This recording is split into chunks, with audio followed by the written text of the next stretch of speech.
Welcome to old-timey basketball highlights here on That's Good Sports. Game 1 of the National Basketball Association Finals featured a competition that we've seen the likes of before, 3 consecutive times prior to be exact. It's the Golden State Warriors and the Cleveland Cavaliers at it again tonight in Game 1 hailing from beautiful Oakland, California, which recently saw the completion of the San Francisco-Oakland Bay Bridge. It didn't take long for the Warriors' Stephen Curry to score a three-point shot. Curry might reside in the next town over from St. Louis because he was way beyond the arch. The Warriors are like the 1931 Model J Duesenberg, built to perfection, a unit running harmoniously while epitomizing luxury, and yes, that's a sky slam from Mr. Durant.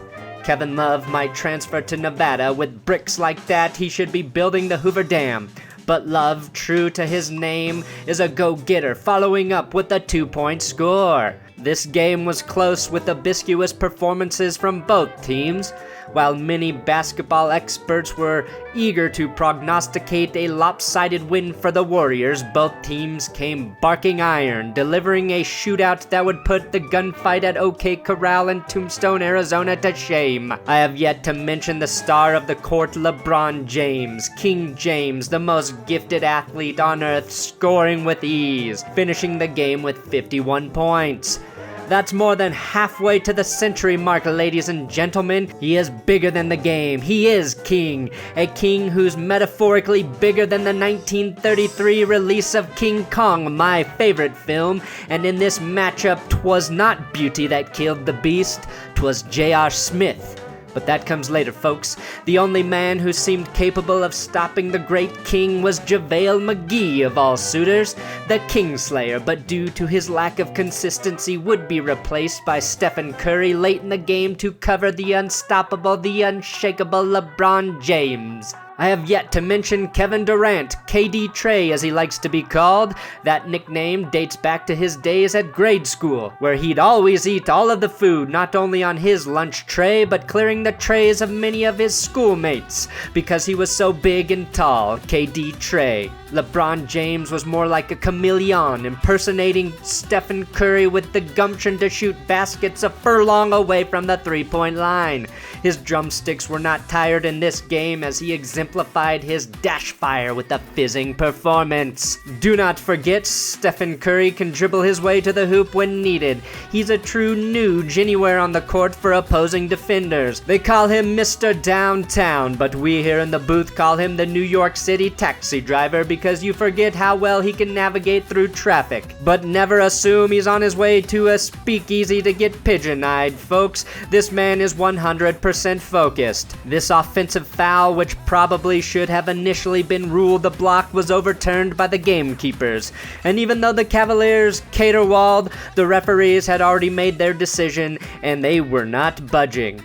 This was indeed a call that affected the outcome of the game. A perplexing level of reasoning by the referees, but in hindsight, it was just a preview of the malarkey that was about to ensue once George Hill, an 80% free throw shooter, missed his second try. George tumbled down his hill, which could have been a mountain had J.R. Smith not taken the grief off of Hill's shoulders. J.R. Smith, in true higgledy-piggledy fashion, flabbergasted not only King James, but all those watching the game with his footerall.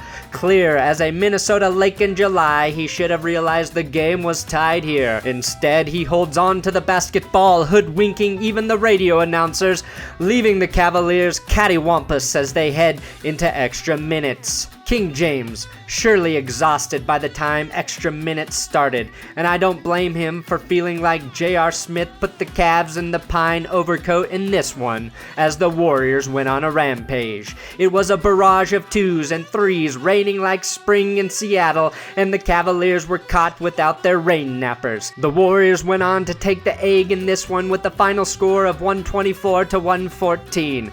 J.R. Smith claimed after the game he knew the match was tied. Well, to you, J.R. Smith, I say, don't sell me a dog, my friend. You have many great attributes, but a silver tongue is not one of them. Prior to the conclusion of this match, a scuffle occurred. Steph Curry and LeBron James were in verbal fisticuffs after Curry must have said something raffish to James.